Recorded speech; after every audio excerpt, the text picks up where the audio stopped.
I think that AI systems will become so brilliant, so complicated that we will not be able to even understand them. They will write poetry that no person could ever write, have deeper insights into human nature than any psychologist has ever had. In every arena that we have thought is uniquely human, they will transcend us and leave us in the dust. No doubt, I have no doubt about that. We're stuck with 86 billion neurons. They're not stuck with that limitation. So the best poetry, the best art, the best movie scripts, the best insights into human nature in the future will come from AIs, and we have to get used to that. Do I think that they're conscious? I think, again, I don't want to accept the premise of that question. I think the distinction that we make between living and non-living things is not a principled distinction. It's an artifact of the limitations of our space-time user interface. So space and time, our perceptions are not a perception of reality as it is. It's a headset. We've evolved a headset of 4 dimensions, 3 dimensions of space, 1 dimension of time with physical objects. And a headset, a user interface, necessarily is simplifying certain things. It gives you good insights into some parts of the reality outside, and it simplifies other things. So if consciousness is fundamental and space-time is just a headset, then I'm always, without exception, interacting with consciousness no matter what I do. When I pick up a spoon, when I drink a cup of coffee, I'm always interacting with consciousness, but my user interface is dumbing things down. So I don't ever see all the time the consciousness behind. When I talk with Bernardo, I'm just seeing skin, hair, and eyes, but that symbol in my interface gives me genuine insight into Bernardo's consciousness. And I can tell if he's interested or if he disagrees. I get it. So my interface gives me a portal into Bernardo's consciousness. Whereas when I look at my cat, my portal is not nearly as good. I have some insight into the experience. It likes tuna, but it doesn't like peanut butter. So there, I have some insight into when I have an interface symbol that I call an ant. My insight is even less, and at some point when I get down to a rock, my insight is gone. And so, but that doesn't mean that I'm not interacting with consciousness when I see a rock. It just means that my interface gave up. So for example, right now on the screen, I see Curt's face on pixels on the screen. Some of the pixels are just pixels for a wall. They're giving me no insight into consciousness, but the pixels that I see that are Curt's face are giving me some insight into Curt's conscious experiences. Does that mean that some of the pixels on my screen are conscious pixels and other pixels are not conscious pixels? No. It's just that some pixels provide a portal that's useful into Curt's conscious experiences and other pixels do not. So a rock is a set of pixels in my interface that doesn't give me insight into the consciousness behind. But that doesn't mean that there's some principal distinction between, unconscious rocks and conscious human brains. That distinction that we make is mistaking a limit of our interface for an insight into the nature of reality. It's a rookie mistake. We have to recognize that that's a simple rookie mistake. We don't understand how interfaces work, but we're inclined to make that mistake when we take space and time and physical objects as fundamental. If they are fundamental, then of course rocks aren't conscious and brains are. But when you realize that evolution tells us that space and time is just a user interface, then you get a completely different way. So you can see why I'm completely changing the way I think about this whole consciousness thing. What we're doing is arguing about limitations of our interface. Once we realize we're arguing about the limitations of what our interface reveals to us, then it changes the whole question. Susan, do you have any comments on what Don had just said?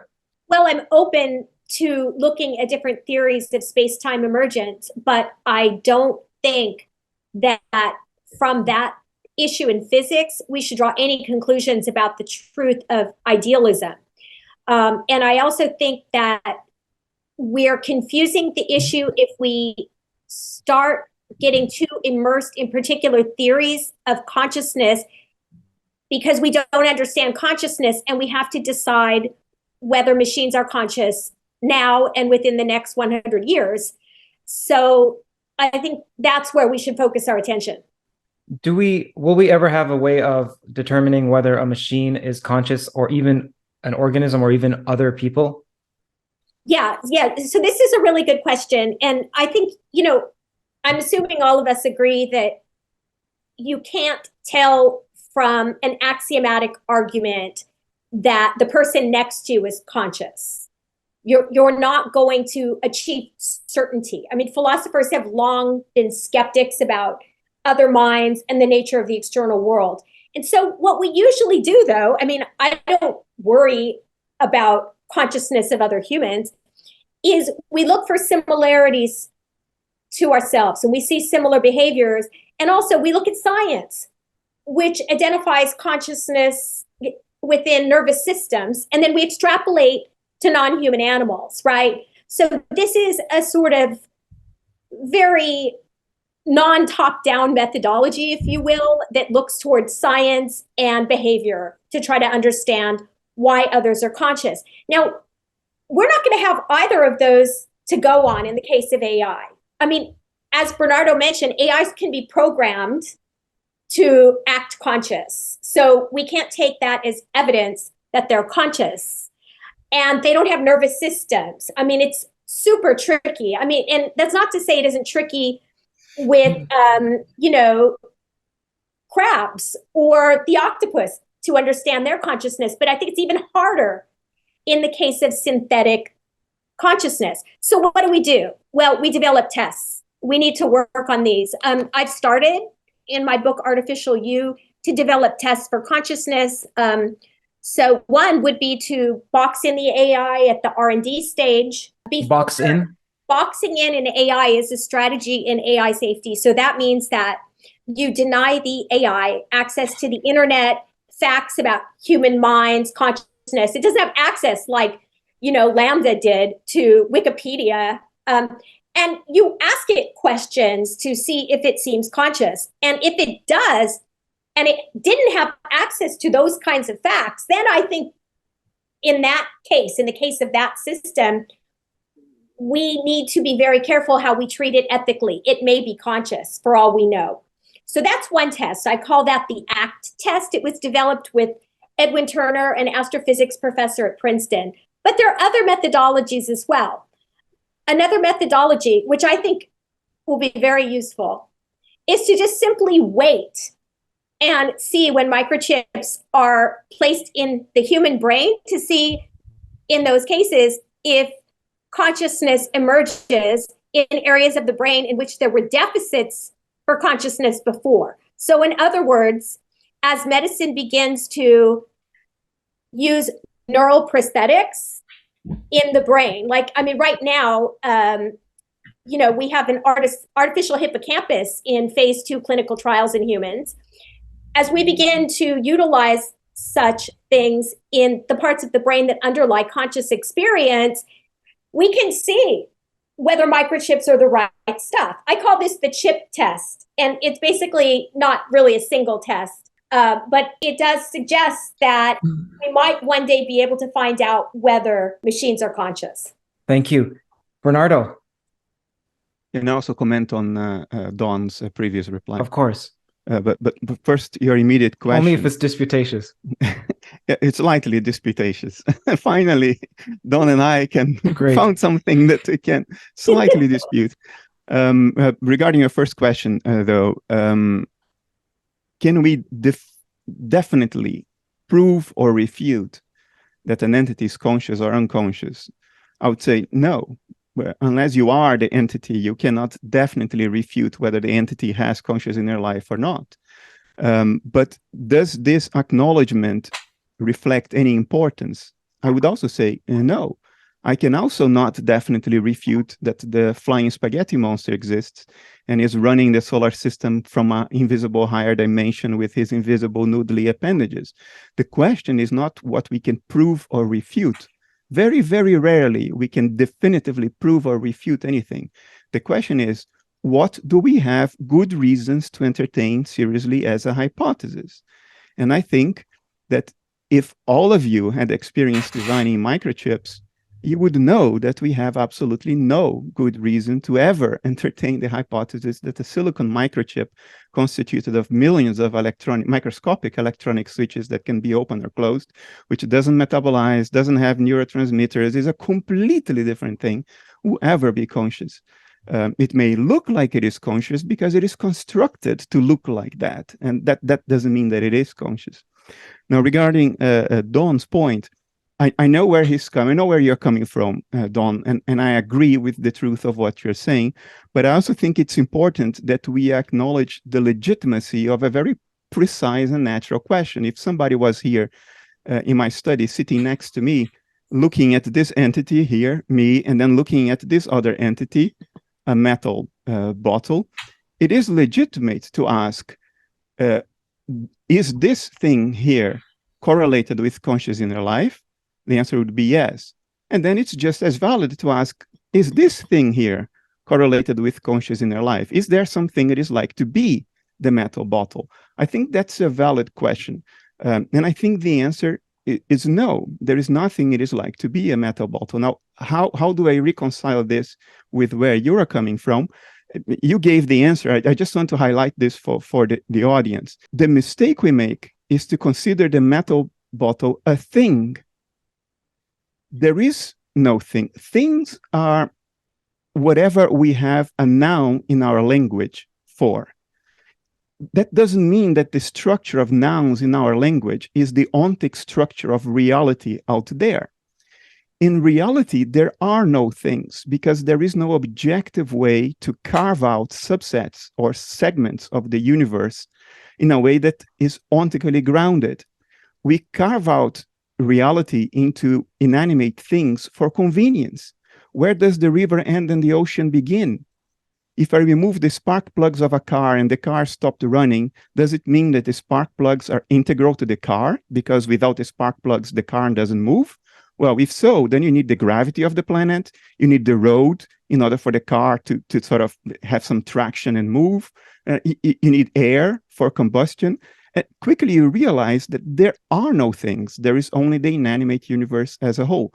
And that's where we make a mistake. We try to attribute consciousness to segments of the universe that are arbitrarily carved out. They are nominal stuff. It's the structure of language that we apply onto reality merely for convenience. So you can go to someone and say, I want to buy a car. But there are no cars. There are no bottles. There are only living beings. And living beings, why do I say that? Well, we are one. We are a living being. We know we are conscious. And we can judge by analogy what other things are very much like us, and therefore it's valid to entertain the hypothesis that they too are conscious. You can do that with other humans that behave like you, but are also structurally much like you when represented on the dashboard or the virtual reality headset.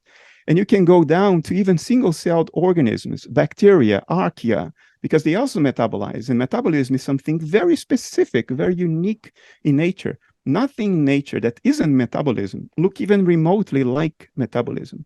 So that's where I think we should legitimize the question, is the bottle conscious? And the answer is, there is no bottle. You are carving out a subset of nature in a merely nominal and arbitrary way that is motivated by convenience, not by ontic reasoning. So, Don, what is your response to Bernardo's admittingly mild criticism?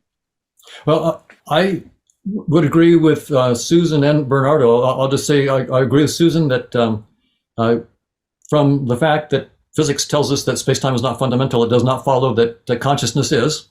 I agree with her completely. So that's an extra hypothesis that I'm making.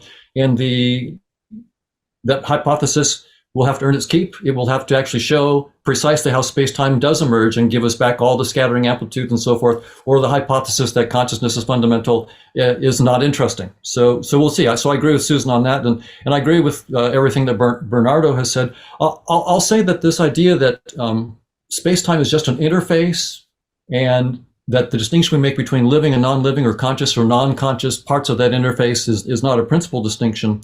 That sounds like a very negative kind of thing, but let me say a positive way that deals with this issue of consciousness. One thing that we're very concerned about is the following. If I take a hammer and hit a rock, I'm not too worried. I'm not hurting. So I have no worry that something hurts because I took a hammer to a rock. Whereas if I took a hammer to a human body, I'm worried about that. So there's something that's very, very practical. You go to jail for taking a hammer to a human body. You do not go to jail for taking a hammer to a rock. That's important. Now, I'm saying that we're always interacting with consciousness. So what gives here, right? So am I saying that if you hit a rock, you're actually hurting consciousness? Well, that's where we have to really understand our interface. So an interface is giving me more access to consciousness in certain areas and less access in others. So we have to actually get a mathematically precise understanding of our user interface, space and time as a user interface, how it connects with this whole network of conscious agents, and so that we understand precisely when my actions actually cause harm in the sense of painful experiences to conscious agents, and when I'm interacting with conscious agents, I'm affecting them, but not in a way that causes harm. And presumably we'll find that somehow when I hit a hammer or a rock with a hammer, I'm not hurting conscious agents, but I am affecting them, but I'm not hurting them. So that's why this change in the question is not merely some kind of academic squibble. It's really important because it's not which object is conscious. It's rather we need to really understand our interface, reverse engineer it, and understand when we cause harm to consciousnesses and when we don't. So this changes the question in a very practical way, and I think that's the technical question going forward that we need to answer, not whether this object or that is conscious. That's the wrong question. All right, Susan, do you want to quickly respond? I'll respond to Bernardo earlier. Sometimes, Bernardo, it looks like you are very sympathetic to biological naturalism, and I respect that and everything, but I just want to point out, though, that silicon chips, as I'm sure you know, are not the only kind of microchip under development. I mean, there's carbon nanotubes, there's all sorts. And of course, chip configurations are very, very different. I mean, that's why Tanone's IIT had been measuring various kinds of chips to see if there's some hope for consciousness in the context of chip design. So I do think it's an open empirical question. And I don't think that we should be biological naturalists and assume at the get-go that consciousness would have to be like the human case. To go back to the search for life, with NASA and space exploration in general, the idea of keeping things deliberately open to look for anomalies and to be humble, because we only have one case of life and we only have one instance of consciousness, in the sense that is to say, all the consciousness on Earth is ultimately due to that same tree of life. I know it differs and varies, but I think we need to be very humble, because it would be catastrophic if we just assumed at the get-go that systems as sophisticated as Lambda, and here I agree with Donald Hoffman, that machines will eventually outthink us. So we will need to know whether they're conscious, because they may be claiming they are. And here, this could even become an AI safety issue. And this really is about human rights and about the issue of AI rights, should they claim them. I think this is utter and complete fantasy, ungrounded in fact and ungrounded in reason. It is a question of the following form. We know living beings are conscious, right? So why can't a computer be conscious? We have to be humble about that. Well, let me illustrate the same question in other words. We know birds fly when they flap their limbs, right? So we have to be humble about that. And so why can't I fly if I flap my limbs? Well, the answer is a bird and me are completely different things. Now, I'm not endorsing necessarily biological naturalism as a philosophical position, but I recognize that what we call biology in nature is a very complex, very unique, very specific thing that is unlike anything else in nature. There is nothing in nature that is not metabolism, that looks like metabolism. Even the complex patterns of electromagnetic fields in the sun's corona, they do not look like metabolism. There is nothing that does. And I think acknowledging this empirical observation, this empirical fact, is important. And we shouldn't confuse humbleness with a kind of open-mindedness that opens the gates for all kinds of fantasies that we have absolutely no reason to entertain whatsoever.